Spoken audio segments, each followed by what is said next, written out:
நாளும் உனை மறவாத இனிதான வரம் வேண்டும்.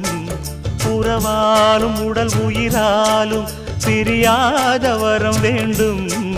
விழியோடு இமை போலே விலகாத நிலை வேண்டும்.